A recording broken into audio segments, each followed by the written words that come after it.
Oke, shalom, selamat pagi.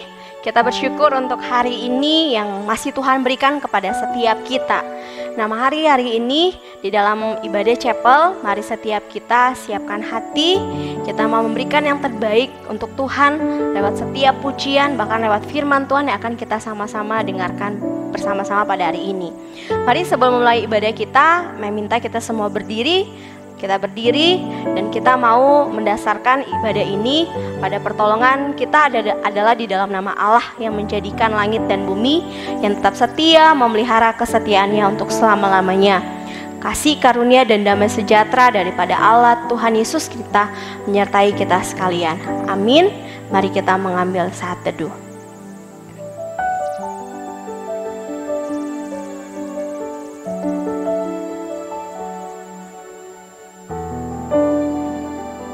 Kita berdoa bersama-sama. Bapa dalam kerajaan surga, kami bersyukur untuk hari ini. Meskipun saat ini Tuhan kami masih beribadah di rumah kami masing-masing, tetapi biarlah lewat ibadah pada pagi hari ini, kami boleh memberikan yang terbaik untuk Tuhan. Lewat pujian kami, lewat hati kami. Tuhan berkatilah ibadah kami pada pagi hari ini. Apapun yang menjadi pergumulan kami serahkan semuanya ke dalam tangan Tuhan. Dan biarlah ibadah ini boleh berkenan di hadapan Tuhan. Terima kasih Tuhan, berkati setiap kami, berkati ibadah ini. Dan kami serahkan semuanya ke dalam tangan Tuhan. Di dalam nama Yesus kami berdoa. Amin.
Shalom semuanya, kita berbahagia hari ini kita bisa walaupun melalui layar bertatap muka di dalam ibadah. Mari sebelum kita merenungkan akan bagian firman Tuhan, kita terlebih dahulu berdoa bersama-sama. Mari kita berdoa. Tuhan Allah Bapa kami bersyukur kepadamu kalau hari ini kami boleh bersama-sama untuk beribadah. Tuhan, kiranya Engkau yang hadir dalam hidup kami, Engkau yang memelihara hidup kami dari dahulu, sekarang, sampai selama-lamanya.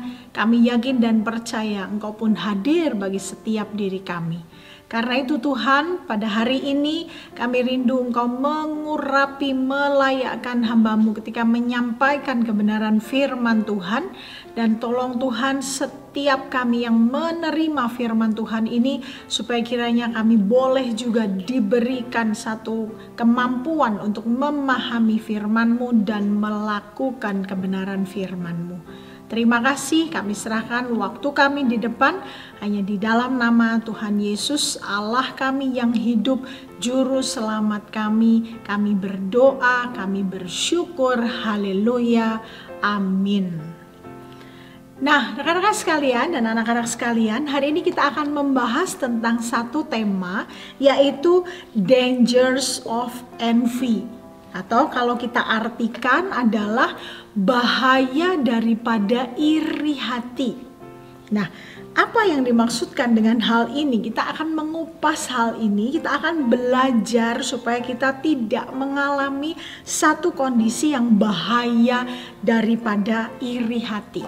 Saya ingin membacakan bagi Anda Amsal pasalnya yang ke-14 ayatnya yang ke-30. Jika Anda memiliki Alkitab, silakan untuk dibuka Alkitabnya. Amsal pasalnya yang ke-14 ayatnya yang ke-30. Saya bacakan bagi Anda sekalian. Hati yang tenang menyegarkan tubuh, tetapi iri hati membusukkan tulang. Sekali lagi ya, hati yang tenang menyegarkan tubuh, tetapi iri hati membusukkan tulang.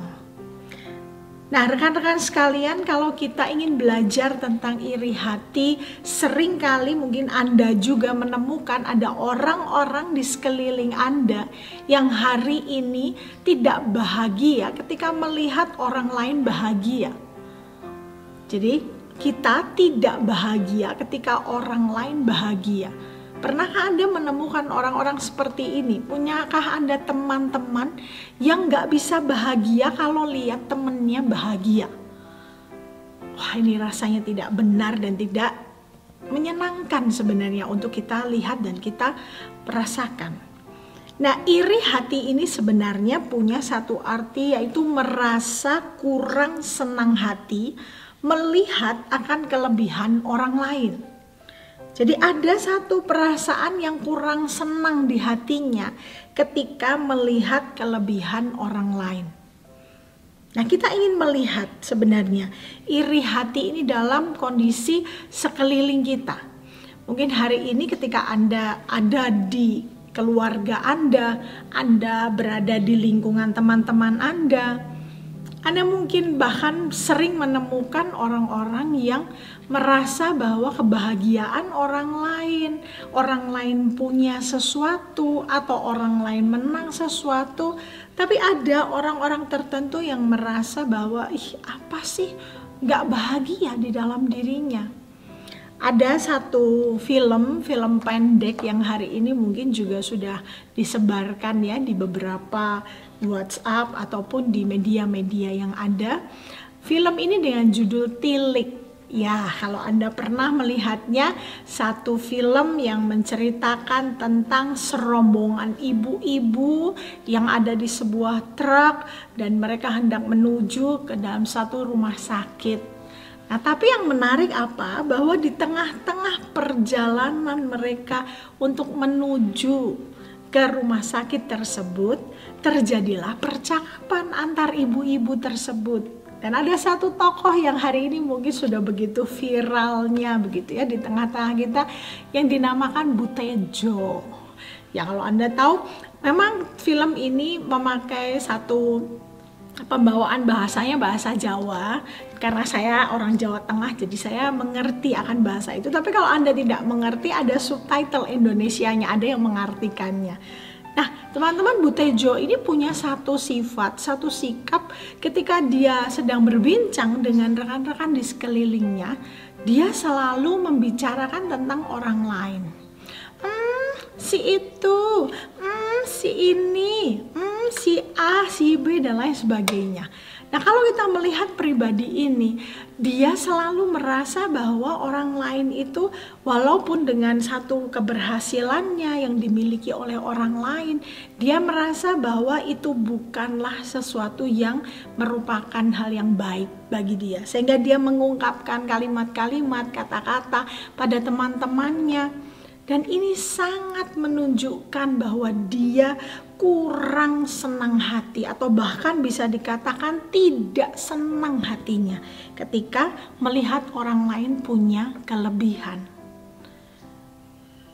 Semoga bukan kita yang suka melakukan hal ini ya, tetapi mari kita mengevaluasi, mari kita melihat apakah sebenarnya jangan-jangan kita juga punya sifat iri hati ini di dalam hidup kita. Mari kita lihat apa yang menjadi ciri-ciri orang iri hati. Kita lihat ya ciri-cirinya. Yang pertama adalah perkataan. Perkataan kita atau perkataan orang lain, coba kita nilai apakah sebenarnya kita sedang ada dalam kondisi iri hati, atau orang lain sebenarnya punya sifat atau sikap iri hati ini. Perkataannya biasanya yang dikeluarkan adalah tentang hal-hal tentang orang lain yang negatif, yang buruk, yang jelek, suka sekali menjelek-jelekan orang lain atau kepunyaan orang lain. Jadi misalnya dalam satu ketika kalau kita melihat ya, mungkin ada teman kita yang suka nyinyir ya, hati-hati nyinyir dengan apa yang dimiliki oleh orang lain. Handphonenya baru ya. Kita coba ya teliti kalimat per kalimat, kata per kata itu, kadang-kadang dari ucapannya kita mesti selektif. Kita mesti tahu bahwa apakah ini orang sedang iri atau tidak. Orang lain mungkin wah memuji begitu ya, aduh handphonenya keren ya, handphonenya canggih ya. Tapi mungkin ada satu atau dua orang bahkan yang suka mengatakan, enggak lah biasa aja. Padahal yang mengatakan tersebut juga tidak punya sebenarnya, hanya menjelekkan. Ada mungkin satu ketika Anda melihat teman Anda pakai baju yang bagus sekali, lalu teman-teman tuh bilang, bajunya bagus, bajunya keren loh, beli di mana, aku juga mau. Wah, semua orang memuji penampilan orang tersebut.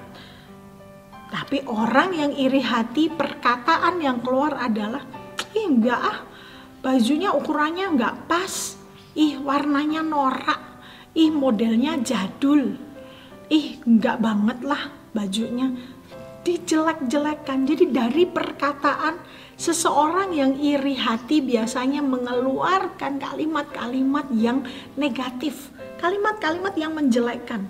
Itu adalah ciri pertama orang yang punya sikap atau sifat iri hati ini.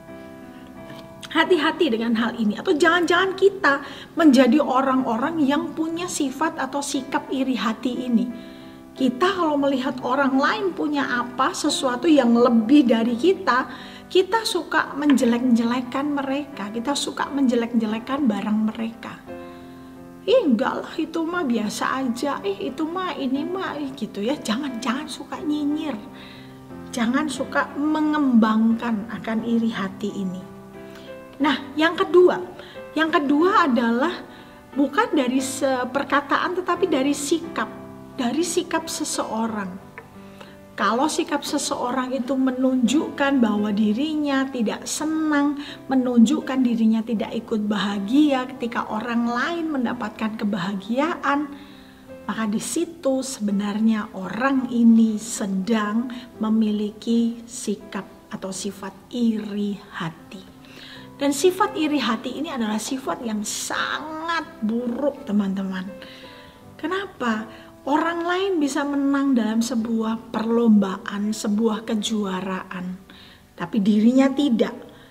Dan orang ini kalau dia sifatnya iri hati, maka dia bisa mengatakan, dia mah main curang, dia mah lombanya mah gak jujur, atau lombanya mah kebetulan aja dia juara. Hati-hati ya, sikap kita orang lain, padahal kalau ada orang yang juara ikut senang, ikut bertepuk tangan, ikut bahagia, bahkan ikut bangga melihat temannya mengalami sebuah kemenangan dan kejuaraan. Tapi orang yang iri hati punya satu sikap yang tidak senang, tidak ikut bahagia dengan kebahagiaan atau kejuaraan orang lain.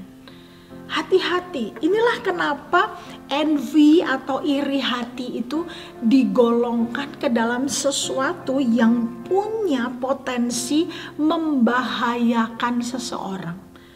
Anda bisa bayangkan ya, bahwa Amsal menuliskan hati yang tenang menyegarkan tubuh, tetapi iri hati membusukkan tulang. Anda bayangkan perkataan, sikap, kalau diri kita dipenuhi dengan iri hati, maka yang kita lakukan atau yang kita kerjakan adalah kita dipenuhi dengan satu keadaan di mana kita itu suka sekali mengeluarkan hal-hal yang negatif. Kita hanya memikirkan tentang keburukan, tentang kejelekan, itu yang kita katakan, itu yang kita lakukan. Betapa ini tidak membahayakan bagi diri kita. Karena diri kita dipenuhi dengan segala sesuatu yang buruk. Dan kita menjadi seorang pribadi yang di luar sana, orang lain akan melihat bahwa kita tidak pernah punya satu kebahagiaan. Selalu tidak senang ketika orang lain senang. Anda cek diri Anda masing-masing hari ini. Apakah ciri-ciri tersebut ada pada diri Anda atau ada pada orang-orang di sekitar Anda? Nah, yang berikutnya, kita ingin tahu kenapa seseorang itu sampai punya sifat iri hati. Apakah itu diturunkan dari lahir? Apakah itu sebuah warisan dari orang tua? Apakah itu sifat yang memang sudah tidak bisa lepas dari diri seseorang? Kenapa? Mari kita melihat. Yang pertama biasanya adalah kenapa orang bisa iri hati, karena dia melihat, memfokuskan dirinya pada dirinya, dia menilai bahwa dirinya tidak bahagia.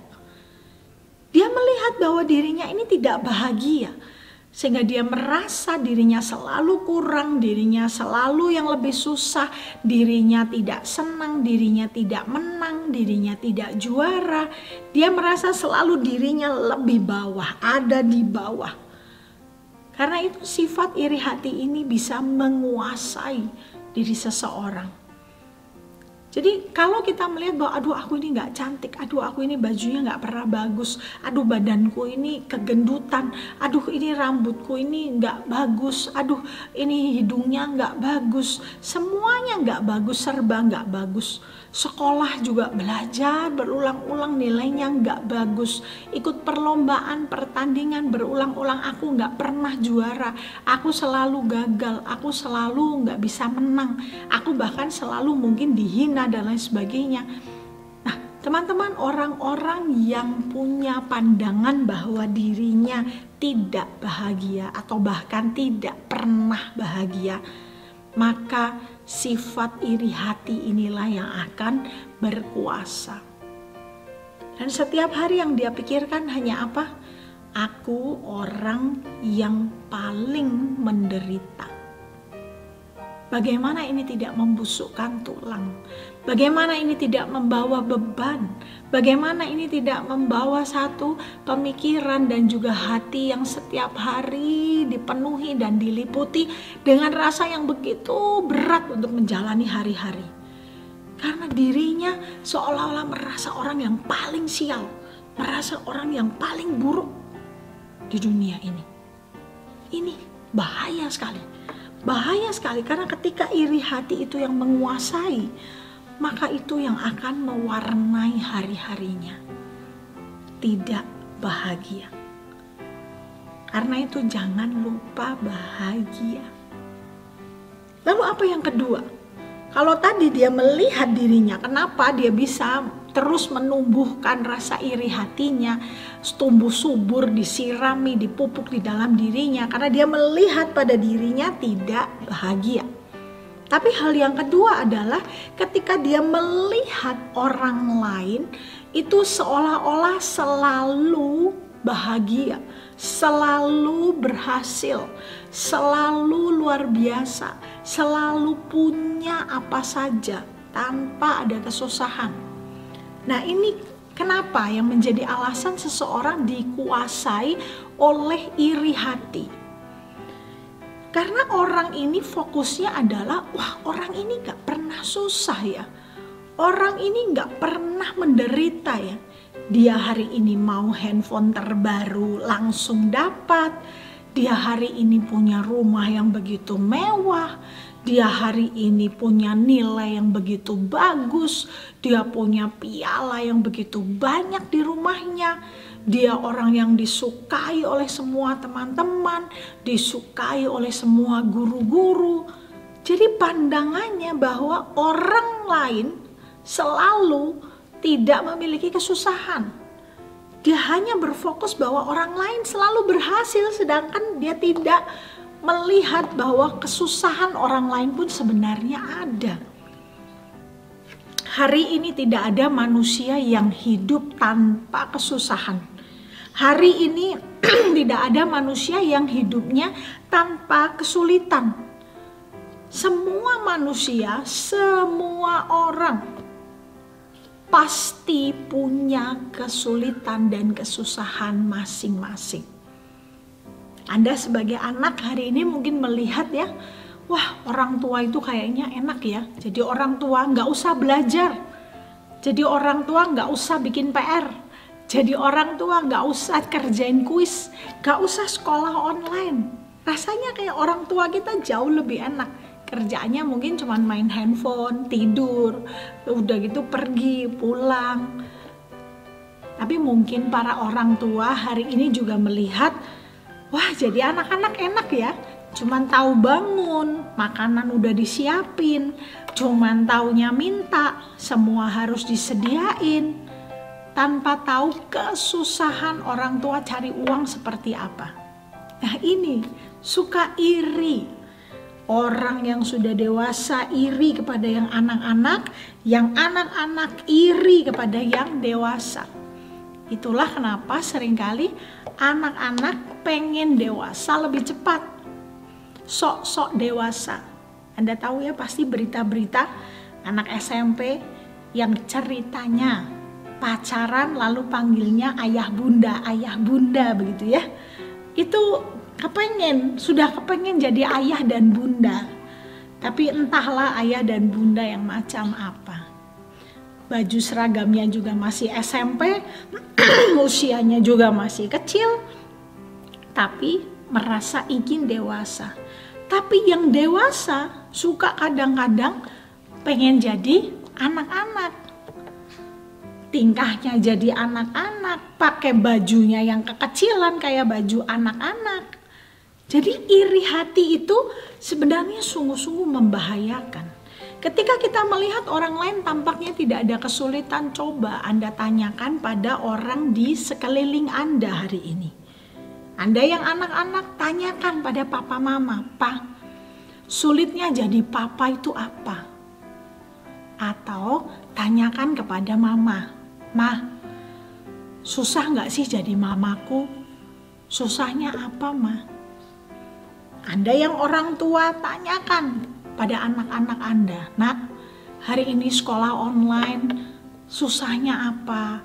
Apa yang menjadi kesulitan kamu? Apa yang bisa Mama bantu?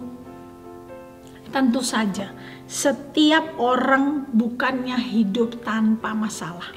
Tapi setiap orang punya kesulitan dan pergumulannya masing-masing. Tapi ini adalah alasan yang kedua.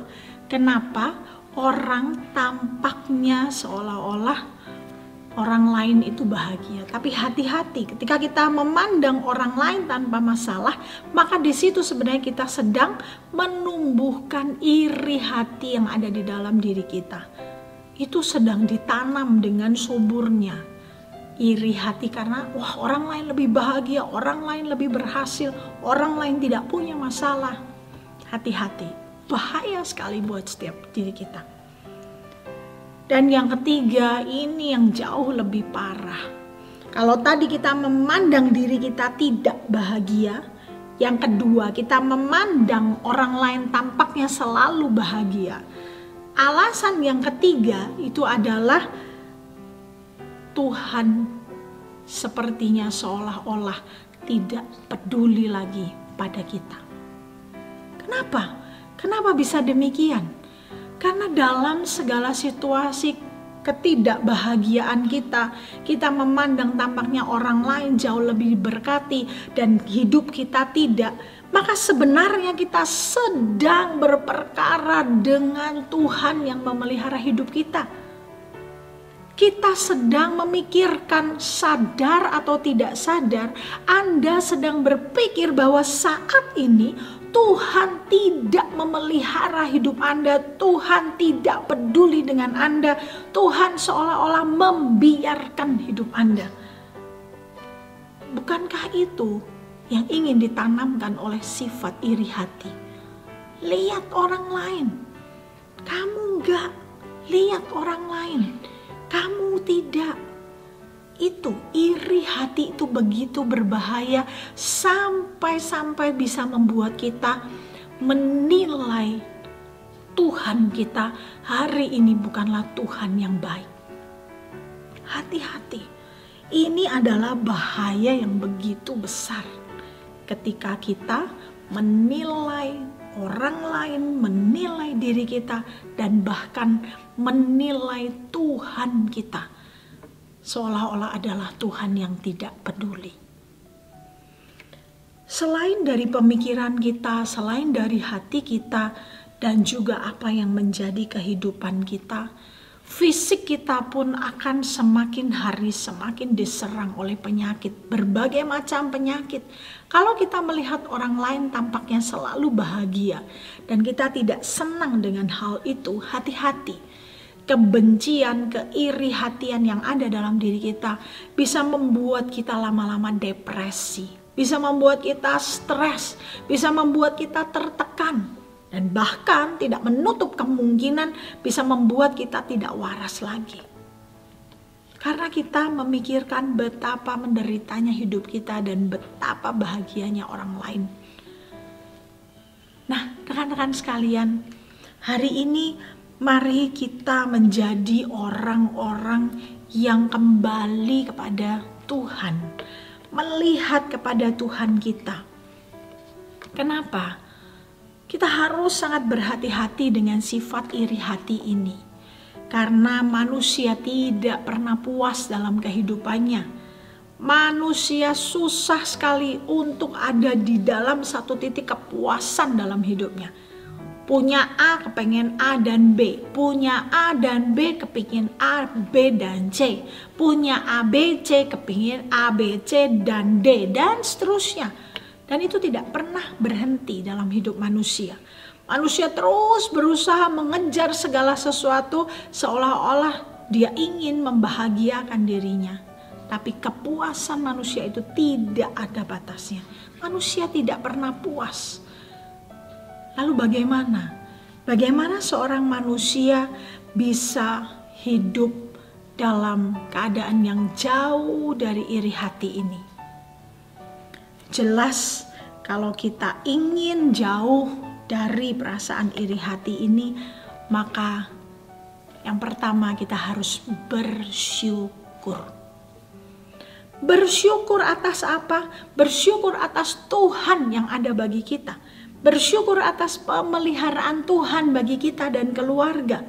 Bersyukur atas sekolah yang Tuhan berikan bagi kita. Bersyukur untuk setiap guru-guru yang Tuhan sediakan bagi kita. Bersyukur untuk teman-teman yang Tuhan berikan bagi kita.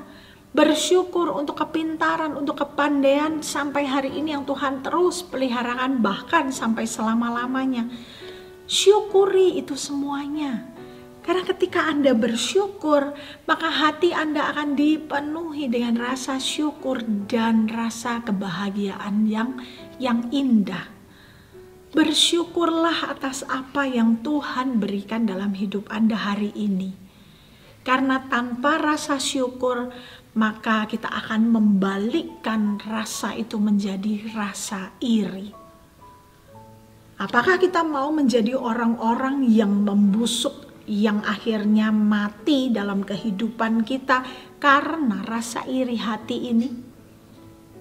Apakah kita mau terus memupuk rasa iri hati ini sehingga menghancurkan hidup kita? Tentu saja tidak. Mari kita syukuri. Hari ini Tuhan, terima kasih. Saya bersyukur untuk setiap hal yang Tuhan berikan. Saya terkesan sekali ya, seorang guru yang ketika mengajarkan untuk berdoa, mengatakan bahwa anak-anak ketika kita memulai doa, mari kita bersyukur kepada Tuhan. Itu adalah pengajaran, itu adalah satu didikan yang begitu baik. Syukur, bersyukur terlebih dahulu kepada Tuhan atas apa yang ada dalam hidup kita hari ini. Maka itu akan membawa kita jauh dari iri hati. Dan yang kedua, tidak hanya bersyukur, tapi kita harus percaya bahwa Tuhan pasti memberikan yang terbaik bagi kita. Bagi Anda dan bagi saya, Tuhan tidak pernah terlambat. Tuhan tidak pernah lalai. Tuhan tidak pernah meninggalkan Anda dan saya. Tuhan selalu akan memberi apa yang sesuai dengan kebutuhan kita, apa yang paling pas dengan hidup kita. Karena itu, tidak perlu kita iri hati, karena Tuhan pasti akan memberi yang terbaik bagi kita. Apa yang diberikan bagi orang lain, mungkin itu belum tentu baik ketika diberikan bagi kita. Sebaliknya, apa yang Tuhan berikan bagi kita hari ini juga mungkin tidak diberikan bagi orang lain. Karena Tuhan tahu apa yang terbaik yang Tuhan akan berikan dalam hidup kita. Termasuk orang tua. Kita tidak perlu iri dengan orang tua teman kita. Waduh, mamanya lebih cantik. Waduh, papanya lebih ganteng. Waduh, papa mamanya lebih baik. Percayalah, hari ini pun Tuhan memberikan orang tua yang terbaik bagi Anda dan saya. Kita diberi oleh Tuhan dan kita tidak perlu iri dengan orang-orang di sekeliling kita. Mari kita bersyukur untuk apa yang kita miliki, yang Tuhan beri. Kita percaya bahwa Tuhan akan selalu memberi yang terbaik dalam hidup kita. Jangan iri hati, tapi syukuri yang kita miliki. Amin. Mari kita berdoa. Tuhan, terima kasih kalau hari ini kami boleh menyadari bahwa kami adalah orang-orang yang Tuhan pelihara dengan cinta yang begitu luar biasa. Tuhan, terima kasih karena apa yang boleh kami alami hari ini, apa yang boleh kami miliki hari ini, semuanya adalah berasal daripada Tuhan. Dan ketika itu pemberian Tuhan, maka itu pasti adalah yang terbaik. Karena itu terima kasih Tuhan. Terima kasih untuk hidup kami. Terima kasih untuk semua pemberian-Mu. Terima kasih untuk segala hal yang Tuhan hadirkan dalam hidup kami. Kami mau senantiasa bersyukur. Kami mau senantiasa percaya. Biarlah firman yang berhenti sampai di sini, tapi kami dimampukan oleh Tuhan untuk melakukan firman ini di dalam hidup kami. Tolong kami, mampukan kami. Di dalam nama Tuhan Yesus, Allah kami yang hidup, kami berdoa, kami bersyukur. Haleluya.